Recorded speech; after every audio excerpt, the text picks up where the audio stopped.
జ్ఞానాసక్తి కలిగినటువంటి దేవుని పిల్లలైన మీ అందరికీ పేరు పేరున నా హృదయపూర్వకమైనటువంటి శుభాభివందనములు తెలియజేస్తూ ఉన్నాను. ప్రియమైనటువంటి దేవుని వారలారా, గడిచిన దినమున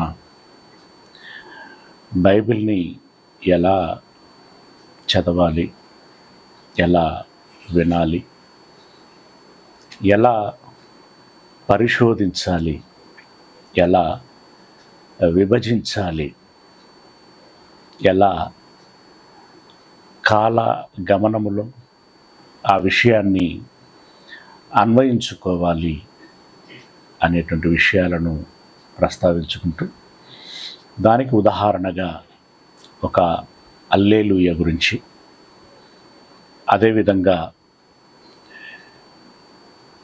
దేవుడు ఆనాడు అపోస్తలులకు ఇచ్చినటువంటి వరములను గురించి ప్రస్తావన చేసుకోవటం జరిగింది. ప్రియమైనటువంటి సహోదర సహోదరీమణులారా, దేవుని యొక్క వాక్యమును దేవుని యొక్క సంకల్పాన్ని బట్టి వ్రాయబడి మనకు వినిపించి లేదా ఎరుక చేసి అర్థం చేయించాలని ఏ ఉద్దేశమైతే కలిగి ఉంటున్నాడో ఆ ఉద్దేశము మనము ఎరుగుటకై, అర్థం చేసుకొనుటకై దేవుని కోణములో నుండే బైబిల్ని అర్థం చేసుకునేటువంటి ప్రయత్నం చేయాలి. సర్వసాధారణంగా ఎక్కడైనా కూడా ఒక రచయిత ఒక పుస్తకం రాస్తున్నాడు అనంటే మనము మన కోణములో చదివితే రచయిత చెప్పదలుచుకున్నటువంటి విషయాన్ని మనం అర్థం చేసుకోలేం.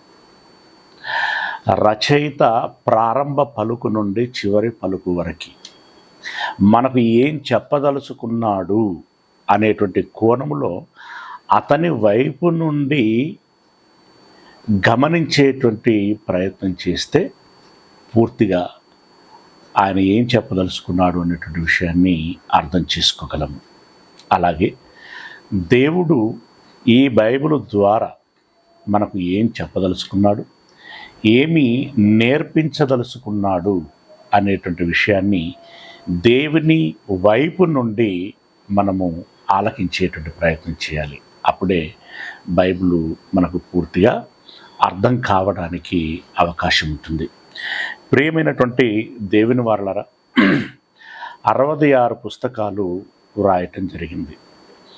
66 అంటే పుస్తకాలు రాయబడింది అనేకమండి, 66 కంటే ఎక్కువగా ఉన్నాయి. కానీ ఈనాడు ఉన్నటువంటి ఈ మన సమాజానికి ఎంత మేరకైతే అవసరమో అంత 66 పుస్తకాలుగా సమకూర్చి మనకు ఇవ్వటం జరిగింది. ఇవ్వబడినటువంటి ఈ లేఖనాలను శ్రద్ధగా చదివి, విని, ఆలకించి, గ్రహించి, తీర్మానించుకొని, ఒక నిర్ణయం తీసుకొని దానికి కట్టుబడి ఉండి ఆ ప్రకారంగా మనము జీవించగలిగినట్లయితే నిజంగా మనంత ధన్యులు మరొకరు ఉండరు. ఇంకేమేమి వ్రాయబడి ఉన్నాయి, ఇంకేమేమి చెప్పబడి ఉన్నాయి అనేటువంటి దానికంటే ఎంతైతే మనకు చెప్పబడిందో అంతటిని శ్రద్ధగా మనము ఆచరించగలిగితే అంతకంటే ధన్యత మరొకటి ఉండదు. యోహాను గారు సువార్తను రాసిన తర్వాత తాను రాసినటువంటి మాట ఏంటి అనంటే, ఒకసారి యోహాను సువార్త 20వ అధ్యాయము, యోహాను సువార్త 20వ అధ్యాయము 31వ వచనము. యోహాను సువార్త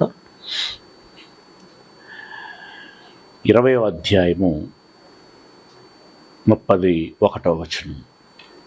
యేసు దేవుని కుమారుడు అయిన క్రీస్తు అని, యేసు దేవుని కుమారుడైన క్రీస్తు అని మీరు నమ్మునట్లును, నమ్మి ఆయన నామమందు జీవము పొందునట్లును ఇవి వ్రాయబడెను. ఏమండి, ఈ ఆత్మీయ యాత్ర ఏదైతే ఉందో, దేవుణ్ణి ఎరగటం, నమ్మటం, ప్రార్థించటం, స్తోత్రం చేయటం, కృతజ్ఞతలు చెల్లించటం, ధ్యానించటం, ఆరాధించటం, ప్రేమించటం, క్రియలు చేయటం, ఈ విశ్వాస క్రియాపూరితమైనటువంటి జీవిత ప్రయాణం యొక్క లక్ష్యం ఏమిటి అనంటే, అంతిమంగా మరణించిన తర్వాత మరో జీవితాన్ని పొందుకోవాలి, అది నిత్యము ఉండాలి, అది దేవుని సన్నిధి ఉండాలి, పరలోక స్వాస్థ్యమై ఉండాలి అనేటువంటిదే మన లక్ష్యం కదా. ఆ లక్ష్యము ఏదైతే ఉన్నదో అది నెరవేరులాగునా, ఆ జీవము వచ్చులాగునా, జీవము రావటానికి కారకుడైనటువంటి యేసయ్యను ఎంతగా నమ్మగలగాలో, అంటే దేవుడు కోరుకున్నంతగా లేదా పరిపూర్ణమైనటువంటి విశ్వాసము కలిగినటువంటి వారముగా ఉండులాగున మనకు ఎంత విషయమైతే తెలియాలో అంతా వ్రాయబడింది అని అంటున్నాడు. దీన్ని బట్టి మనం గమనించాల్సినటువంటి విషయం ఏంటి? అమ్మయ్య, ఇందులో ఉన్నటువంటి విషయాలన్నీ నేను తెలుసుకోగలిగితే చాలు. 66 పుస్తకాలలో ఉన్నటువంటి ఈ సారాంశమును తెలుసుకోగలిగితే చాలు. తద్వారా యేసయ్యను నేను ఎంతగా విశ్వసించాలో అంత విశ్వసించగలను. అదేవిధంగా దేవుడు ఏ నిత్య జీవాన్ని ఇస్తానని వాగ్దానం చేశాడో ఆ నిత్య జీవాన్ని నేను పొందుకోగలను. హ్యాపీ, ఇంతకంటే నాకు కావాల్సింది ఏముంది అనేటువంటి ఒక సంతృప్తికరమైనటువంటి సంతోషకరమైనటువంటి హృదయంతో మన ప్రయత్నాన్ని ఏ రకమైనటువంటి అనుమానము లేకుండా నిర్విరామముగా గలుగుతాము కూడా. ఓకేనా? ఇకపోతే చాలామందిలో ఉండేటువంటి సంశయం ఏంటంటే, బైబిల్లో పాత నిబంధన, క్రొత్త నిబంధన అని 2 పుస్తకాలు ఉన్నాయి కదా. పాత నిబంధన ఇశ్రాయేలీలకు ఇచ్చాడు, క్రొత్త నిబంధన క్రైస్తవులకు ఇచ్చాడు కదా. నేను క్రొత్త నిబంధన చదువుకొని నేను క్రైస్తవుడిగా జీవిస్తే చాలదా? నాకు క్రొత్త నిబంధన సరిపోతుంది కదా, పాత నిబంధన చదవాల్సినటువంటి అవసరత నాకు ఉందా అనంటే డెఫినెట్గా ఉంది. ఎందుకు అనంటే, ఉదాహరణకి మనము ఒక ప్రాపర్టీ కొంటున్నాం అనుకోండి, ఆ ల్యాండ్ కావచ్చు, లేకుంటే ఒక ఇల్లు కావచ్చు, ఇతరమైనటువంటి ఏవైనా కొంటున్నప్పుడు మనము ఆ రిజిస్ట్రేషన్ ప్రాసెస్కి వెళుతున్నప్పుడు మన పేరట చేయబడేటువంటి రిజిస్ట్రేషన్ ఏదైతే ఉందో అది మనకి ప్రాపర్గా జరుగుతుందా లేదా అని మనం చూసుకుంటాం. ఒరిజినల్గా మనకు ఆ కాపీ వస్తున్నదా లేదా అని మనం చూసుకుంటూ ఉంటాం. దానితో పాటు లింకు డాక్యుమెంటు అని దానికి పూర్వము ఓనర్లు ఎవరైతే ఉన్నారో వాళ్లకు సంబంధించినటువంటి కాపీలు కూడా కావాలి అని కోరుకుంటాం. చట్ట ప్రకారంగా అది అవసరము కూడా. ఈ ప్రాపర్టీకి పూర్వపు యజమానులు ఎవరు, ఇది క్లియర్గానే ఉందా, వారి సమ్మతముతోనే నేను ఎవరి దగ్గరనైతే కొంటున్నానో వాళ్ళకు అమ్మబడిందా అని దీని గురించి లిటిగేషన్స్ ఏమైనా ఉన్నాయా లేవా, క్లియర్గానే ఉందా లేదా అని గమనించుకోవటానికి మన పేరట చేయబడుచున్నటువంటి డాక్యుమెంట్తో పాటు పూర్వపు డాక్యుమెంట్లను కూడా మనము అధ్యయనం చేస్తాం. దానితో మనకొక కన్ఫర్మేషన్ వస్తుంది, ఒక నమ్మకము కుదురుతుంది. అదేవిధంగా ఈ క్రొత్త నిబంధనకి ఈ పాత నిబంధన అనేది ఒక లింక్ డాక్యుమెంట్ లాంటిది.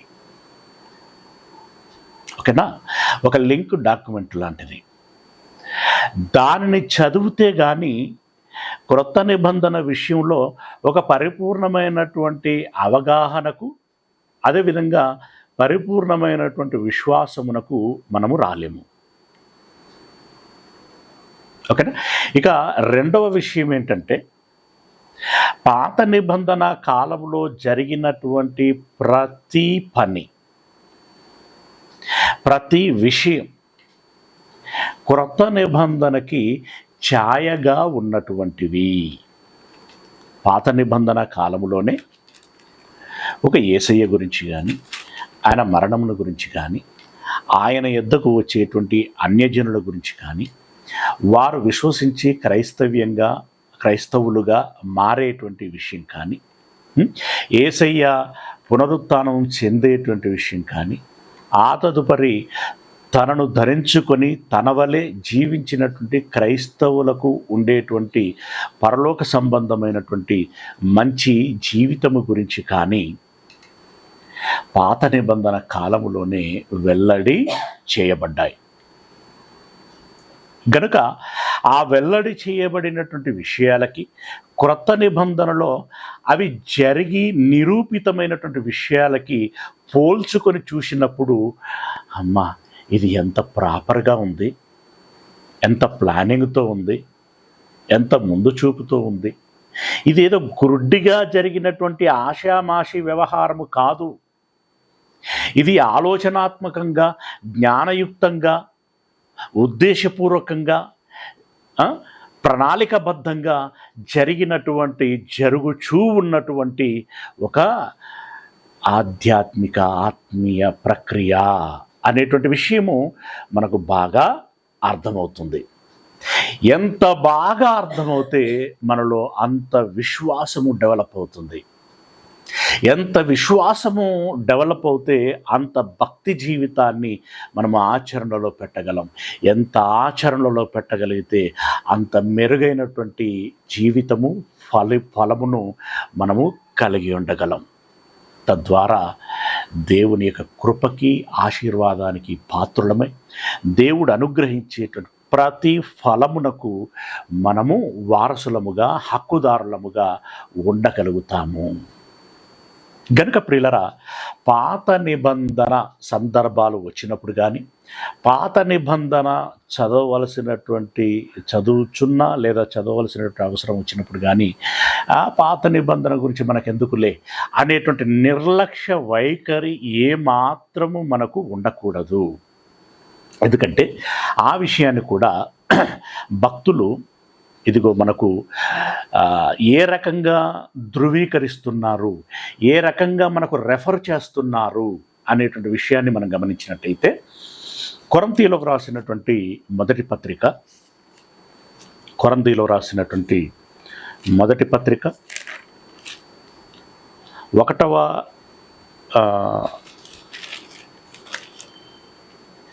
1వ అధ్యాయము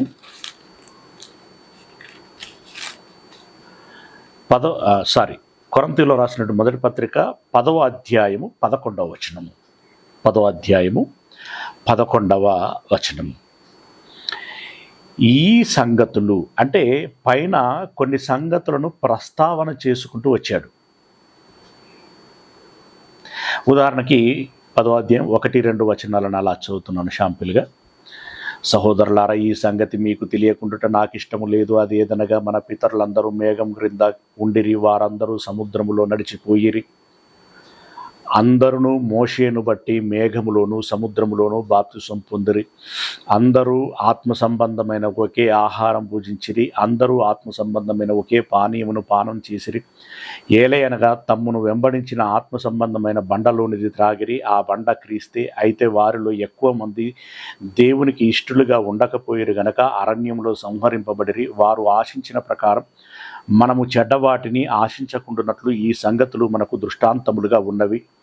జనులు తినుటకును త్రాగుటకును కూర్చుండి ఆడుటకును లేచిరి అని వ్రాయబడినట్లు వారిలో కొందరి వలె మీరు విగ్రహారాధకులై ఉండకుడి, మరియు వారి వలనే మనము వ్యభిచరింపక యుందము. వారిలో కొందరు వ్యభిచరించినందున ఒక్క దినమునందే 23,000 మంది కూలిరి. మనము ప్రభువును శోధింపక యుందము. వారిలో కొందరు శోధించి సర్పం వలన నశించిరి. మీరు సనగకుడి. వారిలో కొందరు సనిగి సంహారకుని చేత నశించిరి. ఈ సంగతులు అంటే ఇన్ని సంగతులు 10వ వచనం వరకు ఎన్ని విషయాలు అయితే చెప్పబడ్డాయో ఇలాంటి సంగతులన్నీ ఈ సంగతులు దృష్టాంతములుగా వారికి సంభవించి, అంటే మన బోటి వారికి తెలియనట్లుగా, కనబడునట్లుగా, అర్థమగునట్లుగా, తెలియబడునట్లుగా ఈ సంగతులు దృష్టాంతములుగా వారికి సంభవించి యుగాంతమందున్న ఈ కాలం యుగాంత కాలం, ఓకే, ఈ యుగాంతమందున్న మనకు బుద్ధి కలుగుటకై వ్రాయబడెను. మనకు బుద్ధి కలుగుటకై వ్రాయబడెను. ఏమండి? విషయం తెలిస్తే జ్ఞానం వస్తుంది, జ్ఞానం వస్తే బుద్ధి కలుగుతుంది, బుద్ధి వస్తే తెలివి వస్తుంది, తెలివి వస్తే ప్రవర్తనలో మెరుగుదనము ఉంటుంది. ఇప్పుడు మనకు బుద్ధి కలుగులాగున పాత నిబంధనలోని సంగతులు వ్రాయబడి ఉన్నవి అని అంటున్నాడు. అంటే ఇప్పుడు చెప్పండి, మనకు తెలివి రావాలంటే బుద్ధి ఉండాలి, బుద్ధి రావాలంటే జ్ఞానం తెలియాలి, జ్ఞానం తెలియాలంటే విషయం తెలియాలి, విషయం తెలియాలంటే పాత నిబంధన మనకు తెలియబడాలి, మనం తెలుసుకోవాలి. తెలుసుకోవాలంటే దానిని చదవాలి, దానిని అర్థం చేసుకోవాలి. పాత నిబంధనలోని ఆజ్ఞలు నువ్వు పాటించాల్సినటువంటి అవసరం లేదు. అఫ్కోర్స్ పాత నిబంధనలోని కొన్ని ఆజ్ఞలు క్రొత్త నిబంధనలోని కూడా వచ్చాయి, అంటే కొన్ని విడవబడ్డాయి, కొన్ని వచ్చాయి.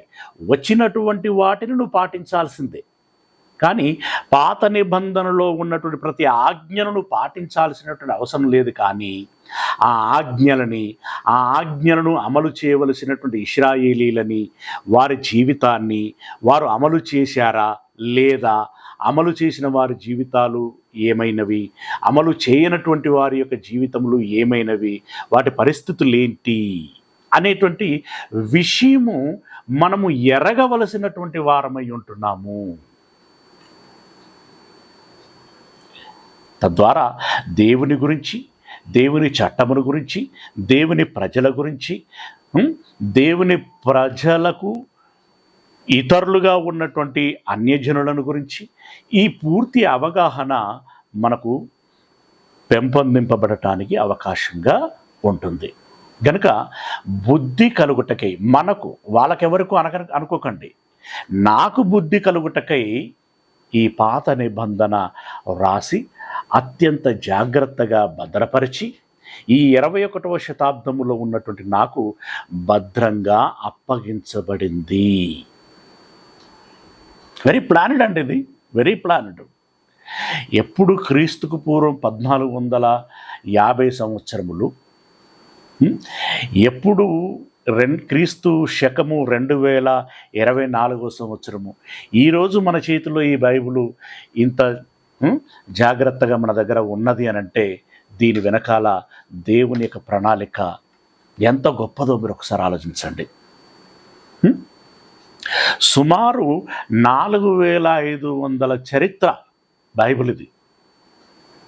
సుమారు ఏమండి, ఇంత సుదీర్ఘమైనటువంటి చరిత్ర కలిగినటువంటి, అంటే బైబిల్ చరిత్ర, బైబిల్లో వ్రాయబడినటువంటి సంగతులు ఇంకా క్రీస్తుకు ముందు నుండే ఉన్నాయి. బైబిల్లో వ్రాయబడినటువంటి సంగతులు ఆది మానవుడి నుండి చెప్పబడినటువంటి సంగతులుగా ఉంటాయి. బైబిల్లో వ్రాయబడినటువంటి సంగతులు కోటాను కోట్ల చరిత్ర కలిగినటువంటి, జీవిత ఆయుష్ కలిగినటువంటి, సృష్టిని గురించినటువంటి అనేక శాస్త్రీయమైనటువంటి సంగతులు చెప్పబడినటువంటివిగా ఉంటాయి. సంగతులు ఎన్నో ఉన్నాయి. కానీ బైబిల్ అనేటువంటిది పుస్తక రూపంలో పుట్టినటువంటి కాలము నేటికి 4500 సంవత్సరముల చరిత్ర కలిగినటువంటి సుదీర్ఘ కాలపు పుస్తకం ఇది. దీనికి ముందు ఏ పుస్తకము లేదు. ఎవరు ఎన్ని చెప్పినా కల్లి బొల్లి మాటలు, ఏదో మాది గొప్పది, మాది పురాతనమైనటువంటిది అని చెప్పుకోవటానికి తాపత్రయపడేటువంటి తాపత్రయమే తప్ప అందులో వాస్తవము, నిజము, సత్యము అనేటువంటిది ఏ మేరకి లేదు. ఎందుకంటే నువ్వు ఏ పుస్తకమును చూడు, దానికి సంబంధించిన లిపిని చూడు, ఆ లిపి ఎప్పుడు పుట్టిందో చూడు. ఆ లిపులన్నీ కూడా క్రీస్తు శకం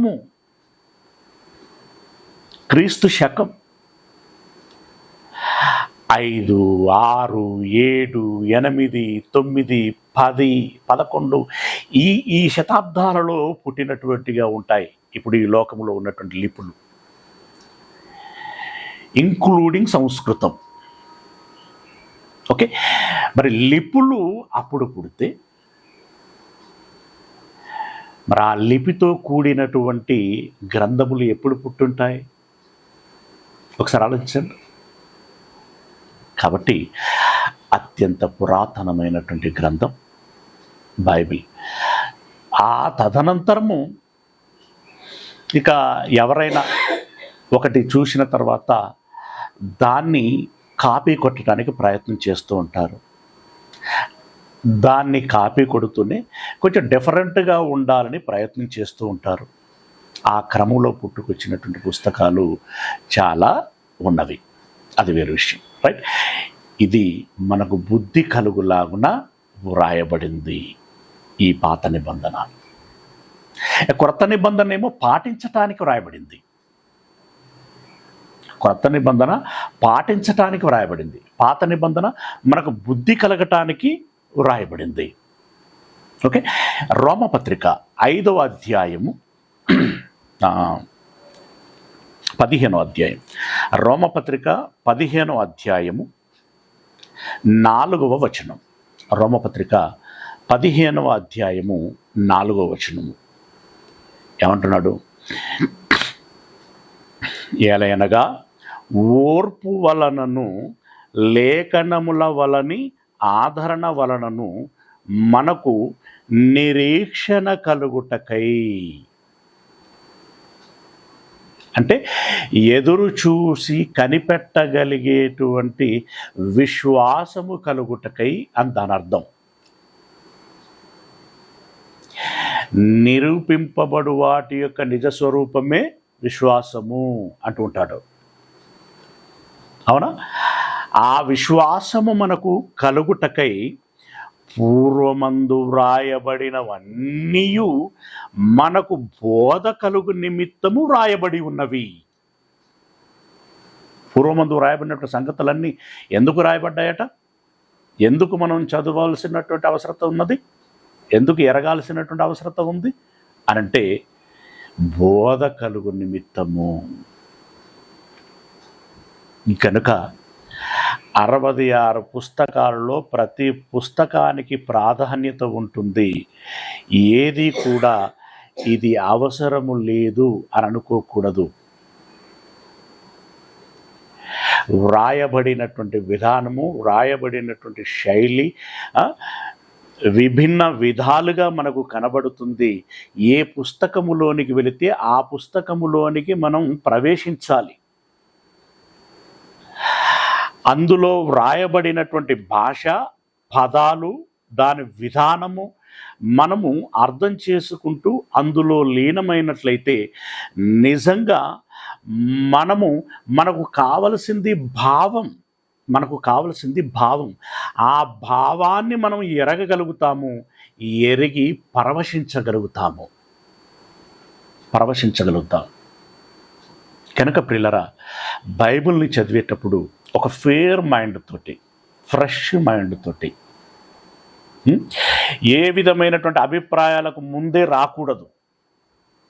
ముందు ఒక అభిప్రాయానికి వచ్చి మనం బైబిల్ చదివాం అనుకోండి, అది మనకు ఫీడింగ్ సరిగా ప్రాపర్గా అవ్వదు. ఎందుకంటే మనము ఒక అభిప్రాయముతో ముందే ఒక మైండ్ సెట్ కలిగి అది రిసీవింగ్లో ఉండొచ్చు, లేదంటే అపోజిషన్లో ఉండొచ్చు, అపోజ్ చేయొచ్చు. అపోజ్ చేస్తున్నప్పుడు ఏమవుతుందంటే బైబిల్లో ఉన్నటువంటి విషయము ప్రాపర్గా ఆ ఉన్నటువంటి కంటెంట్ అంతా కూడా పూర్తిగా మనలోనికి రాదు. తద్మూలంగా మిస్ అవుతే ఏమున్నదండి, ఇప్పుడు చైన్లో ఒక లింక్ మిస్ అయింది అనుకోండి, తెగిపోతుంది, దాంట్లో పటుత్వం ఉండదుక. గనక ఏది మిస్ అవ్వకూడదు అంటే ఏ విషయాన్ని మనము కోల్పోకూడదు. ఏ విషయాన్ని కోల్పోకూడదంటే ముందుగా ప్రతి దానిని స్వీకరించుటకే మనం సిద్ధపడి ఉండాలి, స్వీకరించాలి, దాన్ని అనలైజ్ చేయాలి. అప్పుడు ఒక అభిప్రాయానికి రావాలి. ఆ తదుపరి దీన్ని మనం పాటించవచ్చా, పాటించకూడదా, పాటిస్తే ప్రయోజనం ఏంటి, పాటించకపోతే నష్టం ఏంటి, ఈ రకమైనటువంటి ఒక తీర్మానము, ఒక నిర్ణయానికి మనము రావాలి. గనుక ప్రియులారా, ఇది మనకు బుద్ధి కలుగులాగున వ్రాయబడింది, అదేవిధంగా మనకి బోధ కలుగులాగున వ్రాయబడింది. ఓకేనా? ఇకపోతే లైవ్లో కమలాకర్ గారు ఉన్నారా? ఆన్లైన్లో కమలాకర్ గారు ఉన్నారా?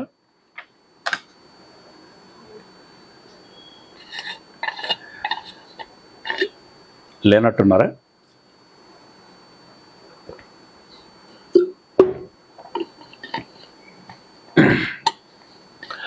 ఓకే, తన పేరు ఎందుకు ప్రస్తావన చేశానంటే, బైబిలు రాయబడినటువంటి శైలి ఎలా ఉంటుంది అది మాకు తెలిస్తే బాగుంటుంది అనేటువంటి ఉద్దేశంతో గత కొన్ని వారములుగా అతడు అడుగుతూ వస్తున్నాడు. అఫ్కోర్స్ బైబిల్ ఎలా రాయబడింది అనేటువంటి దాంట్లో కొంత వ్యక్తం చేయబడింది, అయినా ఇంకా పూర్తిగా ఒక అవగాహన కలగాలంటే మరికొన్ని విషయాలని మనము తెలుసుకోవలసి ఉన్నది. తెలుసుకుందాం.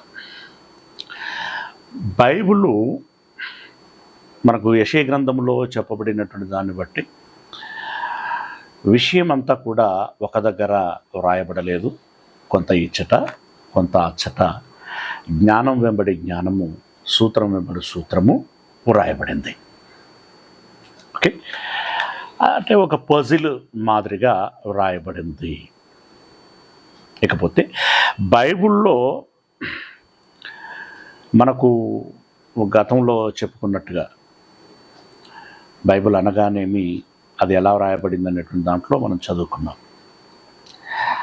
ఆజ్ఞల గ్రంథములు ఎన్ని ఉన్నాయి అంటే నిబంధన గ్రంథములు ఎన్ని ఉన్నాయి, చారిత్రక గ్రంథములు ఎన్ని ఉన్నాయి, ప్రవచన పుస్తకాలు ఎన్ని ఉన్నాయి, అదేవిధంగా గేయ పుస్తకాలు ఎన్ని ఉన్నాయి, గద్యము అని అంటాం. అలాగే సువార్త పుస్తకాలు ఎన్ని, పత్రికలు ఎన్ని, ఇలా వాటిని గురించి మనము మాట్లాడుకున్నాం. అన్ని విధాలుగా బైబిల్ ప్రజెంటేషన్ చేయబడింది. ఇప్పుడు ఇందులో చరిత్ర పుస్తకము పోని నిబంధన పుస్తకమే అనుకోండి, ప్రారంభం నుండి నిబంధన పుస్తకాలు అనుకోండి. నిబంధన పుస్తకాలు అంటే ఏంటి? ఒక చట్టం, ఒక ఆజ్ఞ, ఒక కట్టడ. అంటే చట్టముగా వ్రాయబడినటువంటి మాటలు ఇందులో ఉన్నాయి.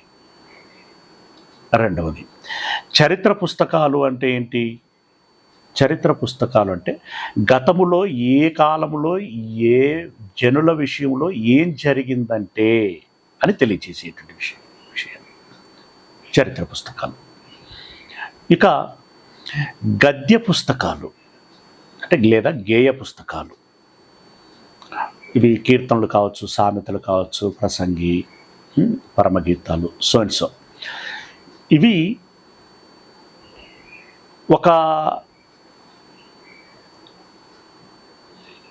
ఒక కవితాత్మకంగా వ్రాయబడినటువంటి పదముల సమ్మిళితముతో వెల్లడి అవుతున్నటువంటి జ్ఞానం. ఓకే, విషయము కవితాత్మకంగా చెప్పబడుచున్నది. ఇదొక వరవడి. ఇప్పుడు జ్ఞానం అనేటువంటిది ఇలాంటి పలుకుల ద్వారా, మాటల ద్వారా వ్యక్తమవుతుంది, పాటల ద్వారా వ్యక్తమవుతుంది. ఓకేనా. ఇక ప్రవచన పుస్తకాలు. ప్రవచనం అంటే మీకు తెలిసిందే, సంభవించబోయేటువంటి సంగతులను గురించి ముందే చెప్పడం. అలా చెప్పబడినటువంటి విషయాలు ఉన్నాయి. సువార్త అంటే మనలను రక్షించటానికి కారకమయ్యేటువంటి ఒక మంచి వార్త. అది క్రీస్తు జననం గురించి, బ్రతుకు గురించి, మరణం గురించి, తిరిగి పునరుత్థానము చెందినటువంటి విషయముల గురించి వ్రాయబడ్డాయి. ఒక విధంగా చెప్పాలంటే క్రీస్తు చరిత్రని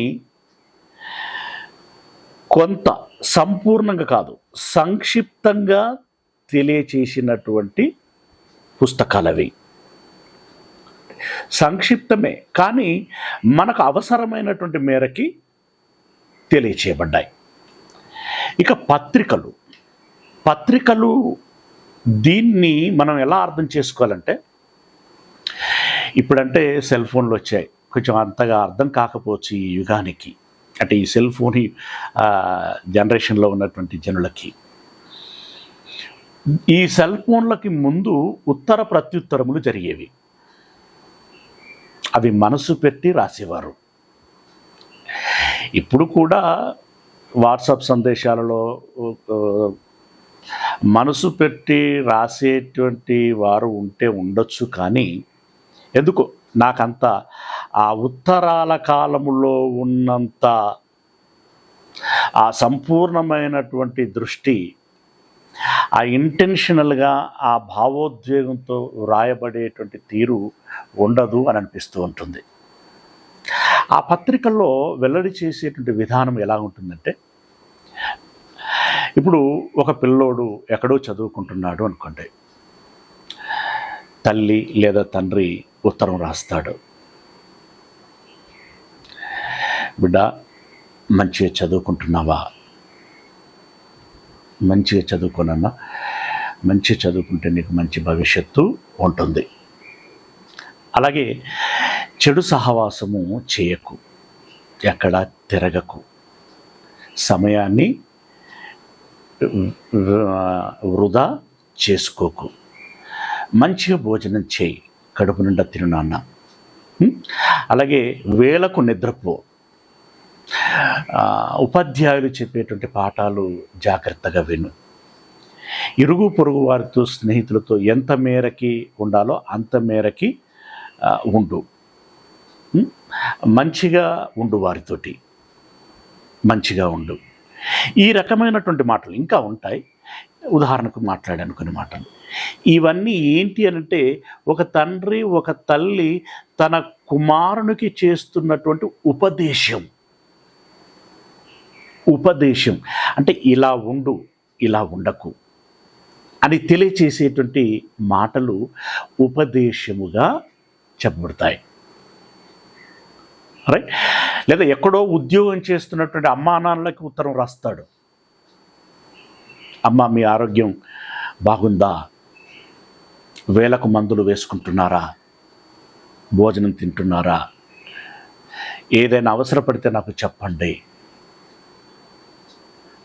ఇత్యాది సంగతులను రాస్తూ వారు అమ్మా నాన్నలకి ఒక భరోసా కలగచేస్తూ మేమున్నాము అనేటువంటి ఒక ధైర్యాన్ని ఇస్తూ వారి యోగక్షేమాలను తెలుసుకుంటూనే కొంత జాగ్రత్త పరిచేటువంటి ప్రయత్నం చేస్తారు.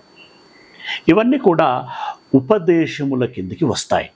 అంటే గురు శిష్యులకు ఉండేటువంటి అనుబంధం, అదేవిధంగా తల్లిదండ్రులకి పిల్లలకి ఉండేటువంటి అనుబంధం, మంచి ఆరోగ్యకరమైనటువంటి స్నేహితుల మధ్యలో జరిగేటువంటి సంభాషణ ఇత్యాదివన్నీ కూడా ఉపదేశముల కిందికి వస్తాయి. అంటే ఒక మోటివేషనల్ వేలో ఉంటాయి. మోటివేషన్ అంటే పూర్తిగా మోటివేషన్ అనేటువంటి ఒక ప్రొఫెషనల్ వర్డ్ దానికి అప్లై చేయలేము, కానీ మోస్ట్లీ అలా ఉంటాయి. మనిషిని ఆలోచింప చేస్తూ వారిని జాగ్రత్త పరిచేటువంటి ప్రయత్నం చేస్తూ ఉంటాం. ఇది పత్రికలలో మనకు కనబడుతూ ఉంటుంది. ఓకేనా? అలా పత్రిక చదివేటప్పుడు, చరిత్ర పుస్తకం చదివేటప్పుడు, ప్రవచన పుస్తకం చదివేటప్పుడు, నిబంధన పుస్తకం చదివేటప్పుడు, సువార్త పుస్తకం చదివేటప్పుడు, గద్య భాగాన్ని చదివేటప్పుడు ఈ విషయాలన్నీ మనం మదిలో పెట్టుకొని చదవాలి. మనం మదిలో ఇలా పెట్టుకొని, అంటే ఆ విషయాన్ని మనసులో ఉంచుకొని చదివితే ఆ కోణంలో దాన్ని మనం రిసీవ్ చేసుకోగలుగుతాం. లేకుంటే అలా అది అది ఆ అవగాహన లేకుంటే ముందు కొన్ని వచనాలు చదివేంత వరకు ఓ గందరగోళం ఉంటుంది. అసలు నేను ఏం చెప్తున్నాడు ఇక్కడ, నేనేం చదువుతున్నాను, నాకేం అర్థమవుతుంది అనేటువంటి క్వశ్చన్ మార్క్ వస్తూ ఉంటుంది. అలా కాకుండా ముందే ప్రిపేర్డ్గా ఈ మైండ్తో కనుక ఆ పుస్తకం చదవటం ఆరంభిస్తే అది అదే కోణంలో మనకు బాగా రిసీవ్ అవుతుంది, అర్థమవుతుంది. ఓకేనా? వీటి గురించినటువంటి సంగతులని ఒకటొకటిగా మనము కొన్ని వచనాలు, కొన్ని విషయాలని గమనించేటువంటి ప్రయత్నం చేద్దాం. పత్రికలు అంటే ఏం చెప్పాను? ఆల్టర్నేటివ్ వర్డ్ మనం ఏం చెప్పుకోవాలి? పత్రికలు అని అంటే ఉపదేశములు అని దాని అర్థం. ఓకేనా? ఇక పత్రికలు ఎవరెవరు రాశారో మనకు తెలుసు. పౌలు గారు రాశారు, పేతురు గారు రాశారు, యోహాను గారు రాశారు, యాకోబు గారు రాశారు. ఇలా పత్రికలు రాయబడ్డాయి. సుమారు 13-14 పత్రికలు ఉన్నాయి. ఇవి పత్రికలు అని వాళ్ళు వెల్లడి చేసినటువంటి మాటలు ఉన్నాయి. మేబీ అంత అవసరం లేదేమో, బట్ మీరు రాసుకోండి. ఇది పేతురు గారు 2వ పత్రికలో 3వ అధ్యాయం 1వ వచనంలో ఈ నా 2వ పత్రిక అని అక్కడ వ్యక్తం చేస్తూ ఉంటాడు. అలాగే పౌలు గారిని గురించి, పౌలు రాసిన పత్రికల నుంచి ఈయన పత్రికలు చాలా బలమైనవి, మనిషే పీలగా ఉన్నాడు అని మాట్లాడుతూ ఉంటారు. పౌలు గారి పత్రికలట చాలా బలమైనవి అని కొరంథీలో రాసినట్టు 2వ పత్రిక 10వ అధ్యాయం 10వ వచనంలో ఈ మాట వ్రాయబడి ఉంటుంది. అలాగే పేతురు గారు కూడా సాక్ష్యం ఇస్తారు. పౌలు గారు రాసిన పత్రికలు చాలా మంచి సందేశాన్ని ఇస్తాయి, కానీ అవి చదవటానికి, అర్థం చేసుకోవటానికి చాలా హార్డ్గా ఉంటాయి. అస్థిరులైనటువంటి వారు, విద్యావిహీనులైనటువంటి వారు వాటిని అర్థం చేసుకోవటం చాలా కష్టము అని అంటాడు పేతురు. ఓకే, ఇలా పత్రికల ద్వారా కొంత సందేశము ఇవ్వబడింది. ఇక బైబిల్లో వంశావళులు అని మనకు కనబడుతూ ఉంటాయి. కొన్నిసార్లు అయితే ఆ వంశావళుల గురించి చదవలేక చాలా ఆయాసం వస్తుంటుంది. అబ్బాయి ఏందిరా బాబు, ఉంటే ఉండొచ్చు, కానీ ఇంతగానం వాళ్ళ గురించి రాస్తే అది తెలుగు పదాలు కావు. ఆ పేర్ల అర్థాలు అన్నింటికీ మనకు ప్రాపర్గా తెలియవు, పలకడానికి చాలా కష్టంగా ఉంటుంది. అవి ఏదో ఒక లైన్, ఒక రెఫరెన్స్ ఉంటుందా అనంటే లేదు, ఒక పేజీకి పేజీ ఉంటుంది ఒక్కొక్క దగ్గర. వాటన్నిటి చదవాలి అనంటే ఇంత అవసరమా అని అనిపిస్తూ ఉంటుంది. కానీ దేవుడు అనవసరంగా ఏ విషయాన్ని రాసి పెట్టలేదు అనేటువంటి విషయాన్ని మనం గమనించాలి. అంటే కలగజేయబడినటువంటి ప్రకృతి విషయంలో ఒక ఉద్దేశము ఉంది. జరిగినటువంటి సంఘటనలు రాయటం వెనకాల కూడా ఒక ఉద్దేశము ఉంటుంది. దాన్ని దృష్టిలో పెట్టుకొని ఓపిక కూడగట్టుకొని దాన్ని చదివేటువంటి ప్రయత్నం చేయాలి. ఓకేనా. ఈ వంశావళుల గురించి చాలా సందర్భాలలో రాయబడి ఉంటుంది. మచ్చుకి మనకందరికీ తెలిసిందే ఆదికాండం 5వ అధ్యాయము, ఆ మోషే సంతానము అంటే ఆదాము దగ్గర నుండి ఎవరు షేతు ఆ తదుపరి వాళ్ళ వంశాలన్నిటి గురించి కూడా వ్రాయబడి ఉంటుంది ఆదికాండం 5వ అధ్యాయంలో. అలాగే మత్తయి సువార్త ప్రారంభ అధ్యాయంలోకి వచ్చేసరికి యేసుక్రీస్తు జనన విధమేదనగా అని చెప్పి అక్కడ కొన్ని వంశాల గురించి వ్రాయబడుతుంటాయి. మళ్ళీ ఆ లూకా సువార్తలో కూడా ఈ మాట వ్రాయబడి ఉంటుంది. అవునా. ఈ మత్తయి సువార్తలో కానీ లూకా సువార్తలో కానీ వెల్లడి చేయబడినటువంటి విషయాలలో ఒకటి తల్లి వైపు నుండి ఉన్నటువంటి వంశావళి గురించి వ్రాయబడి ఉంటుంది. మరొకటి తండ్రి వైపు ఉండేటువంటి వంశావళి గురించి వ్రాయబడి ఉంటుంది. వీళ్ళిద్దరూ వెళ్ళి దావీదు దగ్గర కనెక్ట్ అవుతారు. ఆ దావీదు నుండి వెనక్కి వెళితే ఆదాము దగ్గరికి కనెక్ట్ అయిపోతుంది. ఇలా వంశావళి అంటే ఇప్పుడు వ్రాయబడినటువంటి శైలి ఏ విధంగా ఉంది అనేటువంటి కోణంలో ఆలోచిస్తున్నాం కాబట్టి ఇప్పుడు ఇవన్నీ మాట్లాడుకుంటున్నాం. ఏమంటే ఉపదేశాత్మకంగా వ్రాయబడినటువంటి పత్రికలు, ఓకే, వంశావళులను గురించి తెలియచేసినటువంటి పుస్తకాలు, ఇక చారిత్రాత్మకమైనటువంటి ఘట్టములుగా వ్రాయబడ్డాయి కదా, చారిత్రాత్మకమైనటువంటి ఘట్టములు. అయితే ఇప్పుడు మనం ఏదో అబ్రహాము గురించి చెప్తే, ఏదో మోషే గురించి చెప్తే, ఏదో ఇశ్రాయేలు ప్రయాణం గురించి చెప్తే ఇది కట్టుకథలు అని కొట్టివేస్తూ ఉంటారు. ఇప్పుడు సర్వసాధారణంగా మనుషుల యొక్క నైజం ఎలాగుంటుంది అని అంటే, ఈరోజు ఏదైనా సంఘటన జరిగిందనుకోండి, ఒక హత్యో అత్యాచారమో దోపిడో దొంగతనమో కొట్టటమో తిట్టడమో సంథింగ్ ఏదైనా జరిగిందనుకోండి, అది బర్నింగ్ ఇష్యూగా ఉంటుంది. అందరూ దాని గురించే మాట్లాడుకుంటారు. అదొక సంచలనాత్మకంగా ఉంటుంది. ఆ రోజుకి ఆ విషయం తెల్లారేసరికి కొంచెం డౌన్ఫాల్ అవుతుంది. మూడో రోజుకి ఎవరి పనులలో వాళ్ళు బిజీ అయిపోతూ ఉంటారు. 4వ రోజుకి 5వ రోజుకి అలా వారం 10 రోజులు తిరిగేసరికి విషయాన్ని మరిచిపోతూ ఉంటారు. అవునా, మర్చిపోతూ ఉంటారు. అదే కోణములో అప్పుడెప్పుడో అబ్రహాము కాలంలో జరిగినటువంటి సందర్భాన్ని కానీ మోషే కాలంలో జరిగినటువంటి సందర్భాన్ని గురించి కానీ మనం మాట్లాడుతున్నప్పుడు సోకాల్డ్ కొంతమంది ఏమంటూ ఉంటారంటే, ఇది వీళ్ళు పుట్టించినటువంటి ఒక ఏంటి, అది ఆ పాత్రలు నిజంగా లేకపోయినా వీళ్ళు కల్పించినటువంటి పాత్రలు అని చెప్తూ ఉంటారు, అంటూ ఉంటారు. అంటే కాలం ఎప్పుడూ గడిచిపోయింది కాబట్టి వారు అలా అన్నప్పుడు వాళ్ళు అనటంలో ఉద్దేశం ఏంటంటే, అది ఎప్పటిదో కాబట్టి దానికి సంబంధించిన రుజువులు ఇప్పుడు మనకు చూపించటం వీళ్ళకు కష్టమవుతుంది అనేటువంటి ఉద్దేశంలో వాళ్ళు అడుగుతూ ఉంటారు. వారు అలా ప్రశ్నిస్తూ ఉంటారు. కొందరు నిజంగానే సంశయం ఉండొచ్చు, అందులో నిజాయితీ ఉండొచ్చు అడగటంలో, కానీ కొందరు ఉద్దేశపూర్వకంగా ఇలా తప్పు పట్టేటువంటి కోణంలో అడుగుతూ ఉంటారు. ఓకేనా. అయితే ఇప్పుడు అబ్రహాము కాలం అంటే చాలా పురాతనమైనటువంటిది. అఫ్కోర్స్ దానికి కూడా కొన్ని రుజువులు ఉంటాయి తప్పకుండా. మోషే గారి రుజువు ఉంటుంది, ఆ తదుపరి సమూయేలు గారి రుజువు ఉంటుంది, దావీదు గారి రుజువు ఉంటుంది, భక్తుల రుజువులు ఉంటాయి, వాటికి కావాల్సిన రుజువులు ఉంటాయి. ఆ రుజువులను మనం వెల్లడి చేస్తాం, కానీ వాళ్ళు స్వీకరించరు, ఊరికైనా కొట్టి పడేస్తూ ఉంటారు. మీరు అంటున్నారే కానీ అది ఎక్కడుంది, మీరు అంటున్నారే కానీ దానికి దాఖలాలు ఎక్కడుంది అంటే, అవి డాక్యుమెంట్ల రూపంలో. బైబిల్ను మించినటువంటి డాక్యుమెంట్ ఇంకేది లేదు. బైబిల్ను మించినటువంటి చారిత్రక పుస్తకం ఏమి లేదు. చెప్పుకున్నాం కదా, ఇది పుట్టిన తర్వాతనే మిగిలిన పుస్తకాలు పుట్టాయి. మిగిలిన పుస్తకాలకు ఇన్స్పిరేషన్ బైబిల్, మిగిలిన పుస్తకాలకి ఆధారం బైబిల్. వాటన్నిటికీ ఆధారమే బైబిల్ అయినప్పుడు బైబిల్లో ఉన్నటువంటి సంగతులకు ఆధారంగా మరే పుస్తకాలు ఉంటాయి, మరే రచయితలు ఉంటారు? ఒకసారి ఆలోచించండి. ప్రాక్టికల్గా అది డిఫరెంట్ ఇష్యూ. సరే, ఇక కొంచెం లేటెస్ట్గా జరిగినటువంటి చారిత్రక సంగతులు ఉన్నాయనుకోండి, అదే యేసుప్రభుల వారి కాలం నాటిది. యేసుప్రభుల వారి కాలం నాటిది కూడా వీళ్ళు ఏమంటా ఉంటారంటే, యేసుప్రభు కూడా ఒక కాల్పానికం అంట. అసలు పౌలు అనే పాత్రే లేదట, యేసు అనే పాత్రే లేదట. ఇదేదో క్రైస్తవులు కావాలని ఇవి పుట్టించి జనాల మీద రుద్దుతున్నారు అని చెప్పి ఇలా మాట్లాడుతూ ఉంటారు. ఏమండి, లేని దాన్ని పుట్టించి కల్పించి రుద్దాల్సినటువంటి అవసరత ఈ భక్తులకి ఎందుకు ఉంది? ఎవరికి లేనటువంటి ఆరాటం వాళ్ళకెందుకు? వారు అలా కల్పించటం మూలంగా కలిగేటువంటి ప్రయోజనం ఏమిటి? కాదు.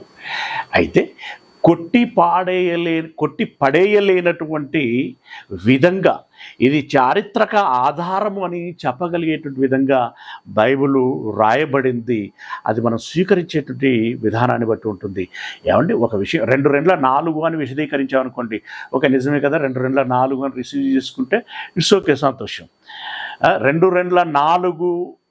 అని నేను ఎందుకు అనుకోవాలి, నేను ఎందుకు తీసుకోవాలి అని అడ్డగోలుగా మాట్లాడితే వారి విషయంలో మనం చేసేది ఏమి ఉండదు. ఏమండి, భోంచేయటము అంటే ఆహారమును నోటి ద్వారా కడుపులోనికి తీసుకోవటం రా అని అన్నాం అనుకోండి, అట్లే ఎందుకు అనుకోవాలి అనంటే ఇక దానికి మనం చేసేది ఏముండదు. గనుక అంటే అది అడ్డగోలు మాటలు. అయితే రాయబడినటువంటి విధానమును, ఇది చారిత్రాత్మకమైనటువంటి సందర్భము అని తెలియచేయలాగున ఉన్నటువంటి విషయాన్ని మనం గమనించినట్టయితే, లూకాసు వార్త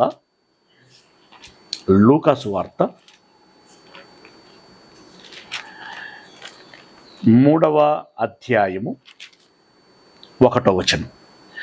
లూకాసు వార్త 3వ అధ్యాయము 1వ వచనం.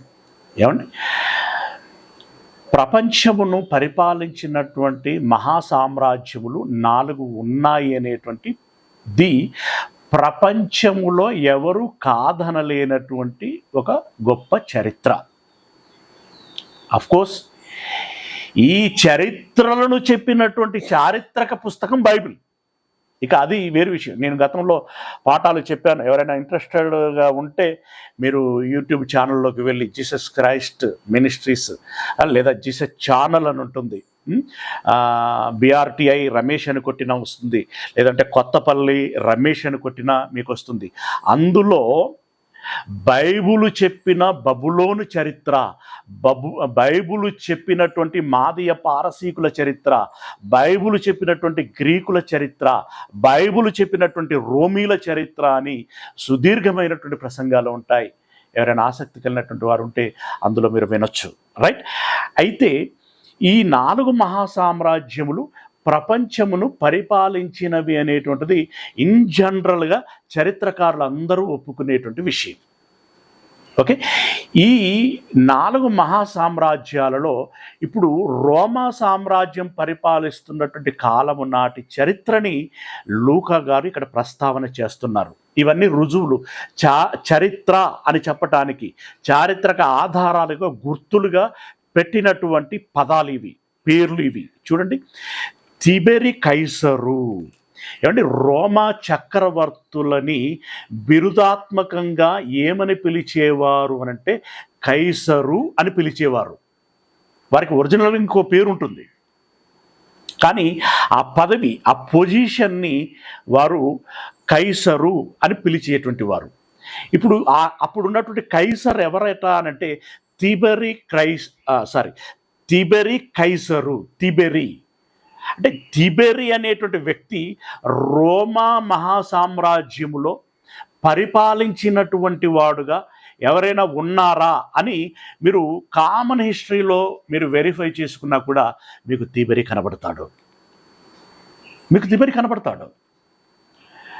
మరి జనరల్ హిస్టరీలోనే నీకు తిబెరి కనబడితే, ఇప్పుడు బైబిల్లో అక్కడ తిబెరి నిజమైనప్పుడు బైబిల్లో అదే తిబెరిని గురించి ప్రస్తావిస్తే ఇది కాల్పనికం ఎలా అవుతుంది? అంటే ముందే ఇది ఒక మత పుస్తకమనో, ఇది విదేశీ పుస్తకమనో, ఇది మన దేశముందు కానిదనో, ఈ రకమైన దృక్పథంతో ఆలోచించినప్పుడు మాత్రమే అది మత పుస్తకం లాగా కనపడుతుంది. కానీ కాల్పనిక పుస్తకం లాగా నువ్వు అనుకుంటావే కానీ కాదు, అది యథార్థ పుస్తకము. చెప్పాను కదా, అసలు బైబుల్లో తిబెరి అనేటువంటి, లేదంటే ఈ బబులోనీల చరిత్ర అనేటువంటిది ప్రస్తావన చేయబడిన తర్వాతనే మిగిలిన చరిత్రకారులు ప్రస్తావన చేశారు. మర్చిపోకూడదు. రైట్. తిబెరి కైసరు ఏలుబడిలో 15వ సంవత్సరం మందు యూదయా దేశమునకు లేదా ప్రాంతమునకు పొంతి పిలాతు అధికారిగా లేదా గవర్నర్గా ఉన్నప్పుడు ఇతూరియా త్రకోనీతి దేశములకు ఈ మిస్ అయ్యాను, మధ్యలో మిస్ అయ్యాము, మళ్ళీ ఒకసారి చదువుకుందాం. తిబెరి కైసరు ఏలుబడిలో 15వ సంవత్సరమందు యూదయకేమో పొంతు పిలాతు అంటే యేసయ్యని సిలువ వేసేటప్పుడు గవర్నర్గా ఉన్నాడు కదా అతడు. ఓకే, తర్వాత గలిలయకు హేరోదు చతుర్థ అధిపతి. గలిలయ అనేటువంటి ఒక ప్రాంతం సువిశాలమైనటువంటిది. ఆ ప్రాంతమునకు హేరోదు చతుర్థ అధిపతి అంటే 400 మంది సైనికులకు అధిపతి. ఓకే, ఈ హేరోదు ఉన్నాడు. తర్వాత ఇతూరియా త్రకోనీతి దేశములకు ఈ హేరోదు తమ్ముడైనటువంటి ఫిలిప్పు చతుర్థాధిపతిగా ఉన్నాడు. అంటే ప్రాంతాల పేర్లు చెప్తున్నాడు, వాటి అధినేతల పేర్లు చెబుతున్నాడు. అబిలేనే దేశమునకు లూసానియా అధిపతిగాను, తర్వాత యెరూషలేము దేవాలయంలో ఉన్నటువంటి యాజకుల పేరు ప్రస్తావన చేస్తున్నారు. అన్నయు కయపయు ప్రధాన యాజకులుగాను ఉన్న కాలమున అరణ్యములో ఉన్నటువంటి జకర్యా కుమారుడైన యోహాను నొద్దకు దేవుని వాక్యము వచ్చెను. అంటే ఇప్పుడు దీన్ని బట్టి మనం అర్థం చేసుకోవాల్సినటువంటి విషయం ఏంటంటే, చారిత్రక ఆధారాలతో బైబిల్ని మనకు రుజువు చేసేటువంటి ప్రయత్నం చేశారు వాళ్ళు. ఏమండి, ధృవీకరించేటువంటి ప్రయత్నము చేశారు. ఏమండి, పత్రికలుగా ఉపదేశాన్ని ఇచ్చారు, వంశావళులను తెలియజేస్తూ దావీదు అనేటువంటి వ్యక్తి ఉన్నాడు, అబ్రహాం అనేటువంటి వ్యక్తి ఉన్నారు, ఇక వీరిలో నుండి వీళ్ళలో నుండి వీళ్ళు వచ్చారు అనేటువంటి ఆధారాలతో రుజువు చేశారు. అలాగే ఈ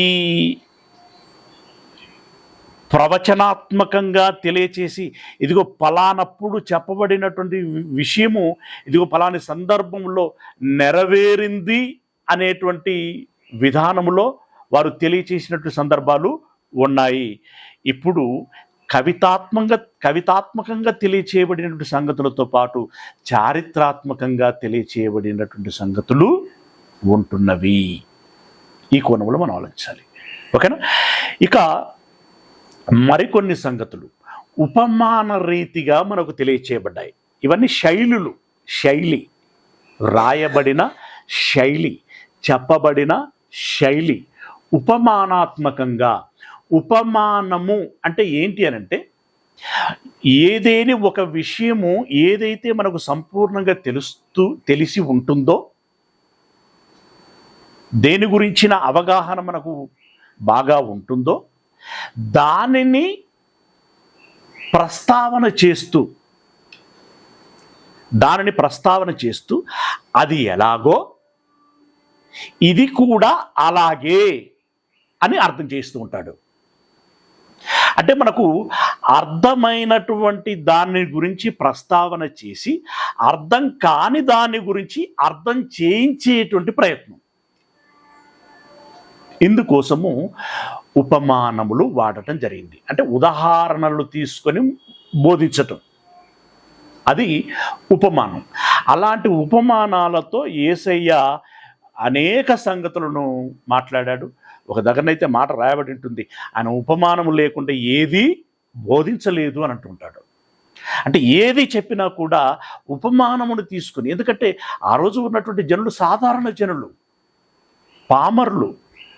వారికి అర్థం కావాలి అనంటే కళ్ళ ముందు కనబడుచున్నటువంటిది ఏదో ఒక దాన్ని చూపిస్తూ దాన్ని ప్రస్తావన చేస్తూ, పరలోక సంబంధమైనటువంటి సంగతులు అవి కనిపించనటువంటివి, అర్థం చేసుకోవటానికి కష్టమైనటువంటి సంగతులు కనుక ఈ సులువైనటువంటి సంగతులను ప్రస్తావన చేస్తూ కష్టమైనటువంటి సంగతులని అర్థం చేయించేటువంటి ప్రయత్నం చేశాడు. ఓకే, ఇవి మత్తయి సువార్త 13వ అధ్యాయంలో ప్రస్తావన చేయబడతాయి. అలాగే 22వ అధ్యాయంలో ప్రస్తావన చేయబడతాయి. మీరు తదనంతరము వాటిని గమనించేటువంటి ప్రయత్నం చేయండి. ఉదాహరణకి ఒక యజమాని ఒక తోట నాటుతాడు, ద్రాక్ష తోట నాటుతాడు. అలా ద్రాక్షల తొట్టి ఏర్పాటు చేస్తాడు. దాన్ని అన్ని విధాలుగా ఏ రకంగా తయారు చేయాలో ఆ రకంగా తయారు చేసి గుత్తవారికి ఇచ్చి అతడు దేశాంతరమునకి వెళ్ళిపోతాడు. తర్వాత ఎవరికైతే లీజుకి ఇచ్చాడో వాళ్ళ దగ్గర ఆ లీజు వసూలు చేయటానికి పనివారిని పంపిస్తారు. పనివారిని పంపిస్తే వారు పనివారిని కొట్టి తిరిగి పంపిస్తూ ఉంటారు. అలా ఎన్నిసార్లు ఎంతమంది పనివారిని పంపించినా కూడా వారు దానికి సంబంధించినటువంటి లీజ్ అమౌంట్ ఏదైతే ఉంటుందో అది కట్టకుండా కొట్టి పంపిస్తూ ఉంటారు. అప్పుడు తండ్రి అంటే యజమాని ఏమనుకుంటాడటంటే పనివారిని పంపిస్తే కొట్టి పంపిస్తున్నారు, అదే నా కుమారుని పంపిస్తే నా కుమారుడు కదా అని చెప్పి భయపడి ఆ అమౌంట్ను ఇస్తారు అని చెప్పి పంపిస్తే ఇప్పుడు ఆ కుమారుడు వెళ్ళిన తర్వాత ఆ లీజుకు తీసుకున్నటువంటి వారు ఎవరైతే ఉంటారో వారు మాట్లాడుకున్నారట ఏమనంటే, ఇన్ని రోజులు పని వాళ్ళను పంపిస్తే మనం కొట్టి పంపించాము, ఎంతమందిని కొట్టి పంపించినా తిరిగి పదే పదే పంపిస్తూ వస్తున్నారు. ఇప్పుడు తన వారసుడు వచ్చాడు. ఇప్పుడు ఆయన తండ్రి అంటే వృద్ధుడైపోతాడు. ఇప్పుడు వారసుడు వచ్చాడు. వారసుడు లేకుండా చేశామనుకోండి, వారసుని చంపేశామనుకోండి, ఇక మనల్ని అడిగేవాడే ఉండడు. కాబట్టి ఆ వారసుని చంపేద్దామని చంపేశారట.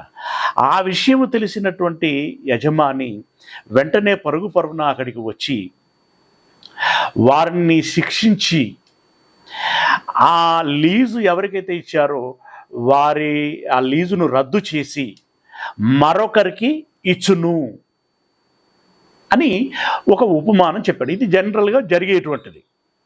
దీన్ని ప్రస్తావన చేసి దీని ద్వారా ఏం అర్థం చేయించాలనుకున్నాడు, ఏం చెప్పాడు అప్పుడు అనంటే, వెంటనే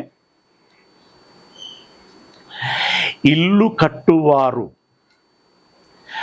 మూలకు తలరాయిని తృణీకరించారు. ఏదైతే వారు దేనినైతే వారు తృణీకరించారో అదే మూలకు తలరాయి ఆయను.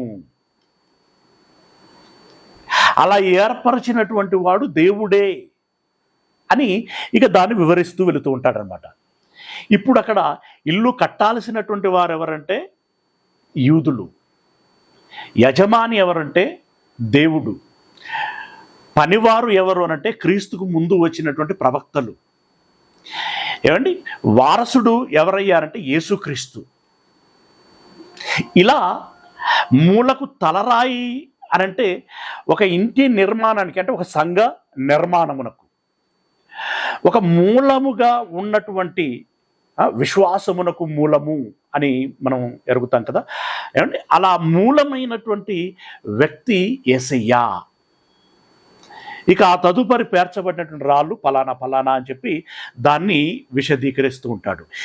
ఇలా ఒక విషయాన్ని అర్థం చేయించటానికి ఇప్పుడు ఈ ఉపమానం లేకుండా నేరుగా యజమాని పలానాయన, వారసుడు పలానాయన, రాళ్ళు అని చెప్పి అన్నప్పుడు కొంత గందరగోళానికి గురయ్యేటువంటి అవకాశం ఉంటుంది. కనుక ఈ యూదులు ఎవరిని తృణీకరించారు, ఎవరిని చంపారు, ఎవరిని చంపితే ఏం జరిగింది అనేటువంటి విషయాన్ని అర్థం చేయించటానికి ఉదాహరణగా ఈ రకంగా ఉపమానాలని వాడటము జరిగింది. చాలా సందర్భంలో ఇప్పుడు మత్తయి 13వ అధ్యాయంలో అయితే పరలోక రాజ్యమును దేన్ని పోలి ఉన్నదంటే అని మాట్లాడుతూ ఉంటాడు. అలా అనేక సంగతులు వ్రాయబడి ఉంటాయి. పత్రికలు రాయబడ్డాయి, వంశావళుల గురించి రాయబడింది, చారిత్రక ఘట్టం గురించి రాయబడింది, ఉపమానముల గురించి రాయబడింది. కవితాత్మకంగా అంటే ఇప్పుడు మీరు చూడండి, మనము ఆంధ్ర క్రైస్తవ కీర్తనలో పాడుకునేటువంటి పాటలన్నీ కూడా ఆల్మోస్ట్ ఆల్ కీర్తన గ్రంథములో ఉన్నటువంటి పాటలే ఉంటాయి. కీర్తన గ్రంథంలో ఉన్నట్టు పాటలే ఉంటాయి. అయితే అది కొంచెం కీర్తన గ్రంథము అనేటువంటిది హిబ్రూ లాంగ్వేజ్లో రాయబడింది కనుక దాన్ని తర్జుమా చేసేసరికి మనకి ఇక్కడ గ్రామటికల్గా కొంచెం ఇబ్బందికరంగా ఉండి మన ఫ్లూయెన్సీకి సరిగ్గా ఉండకపోవటం మూలంగా మన రచయితలు అదే సారాంశమును తీసుకొని మనదైనటువంటి భాషలో మనదైనటువంటి శైలిలో రచించి పాడటం అనేటువంటిది జరిగింది. కానీ మీరు చాలా పదాలను చూడండి, అందులో యెహోవా నా బలమా అనేటువంటి ప్రస్తావన కానివ్వండి, నా కాళ్ళను లేడీ కాళ్ళ వలె చేసి ఎత్తైన స్థలంలో నిలబెట్టువాడు అనేటువంటి ఇట్లాంటి ఎన్నో పదాలు మనకు అన్ని మోస్ట్లీ ఆ కీర్తన మన ఆంధ్ర క్రైస్తవ కీర్తనలో ఉండేటువంటి పాటలన్నీ కూడా ఈ కీర్తన గ్రంథంలో ఉన్నటువంటి పదాలనే సందర్భాలనే తీసుకొని వారు వ్రాయటం జరిగింది. కానీ ఎంత అర్థాన్ని వెల్లడి చేస్తాయో అవి, ఎంత బాగుంటాయో.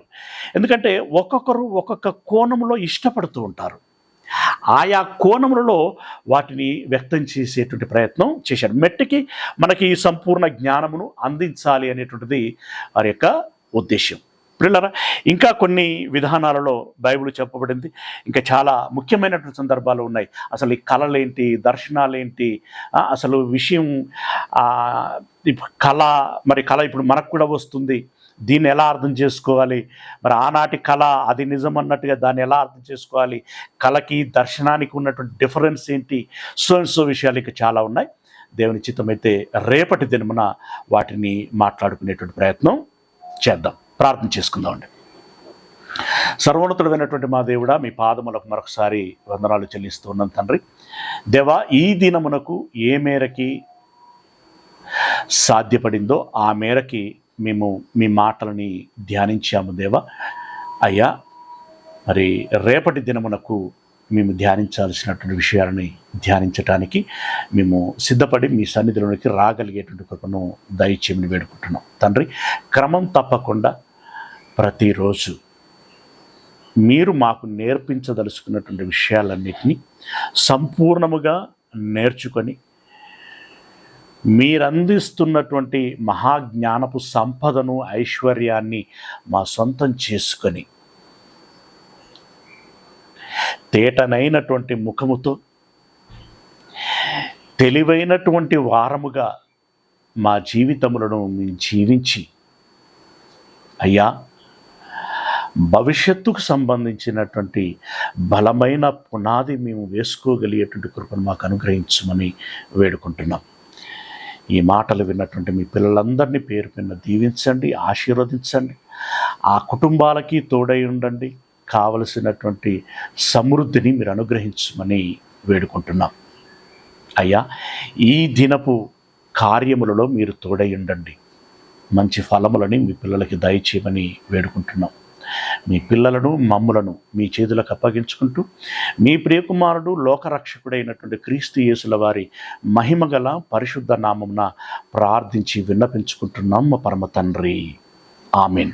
మన కన్న తండ్రి అయినటువంటి దేవుని ప్రేమ, యేసు ప్రభుల వారి యొక్క కృపారక్షణ, పరిశుద్ధాత్మ యొక్క అన్యోన్య సహవాసము, సహాయము ఈ మాటలు విన్నటువంటి మనందరికీ ఈ మాటలలో తెలియచేయబడినటువంటి సారాంశమును బట్టి గ్రహించాల్సినటువంటి విషయాలను గ్రహించి జీవించాల్సినటువంటి విధానంలో జీవించి పొందుకోవలసినటువంటి ఈవులని, ఆశీర్వాదములను పొందుకోవాలని ప్రయత్నం చేసేటువంటి ప్రతి బిడ్డకు తన ప్రయత్నం అంతటిలో ఎల్లకాలము తోడయ్యుండును కాక.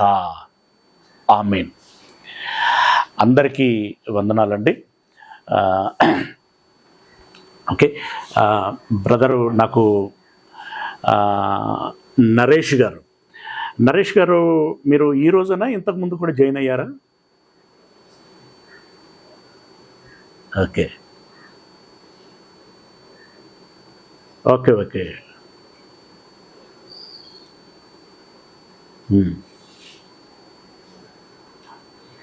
సాయి గారు ఎగ్జిట్ అయ్యారా? సాయి ఓకే సాయి కృష్ణ గారు, ప్రైజ్ టు ది లార్డ్. ఇంకొక తమ్ముడు ఎవరో వచ్చారు.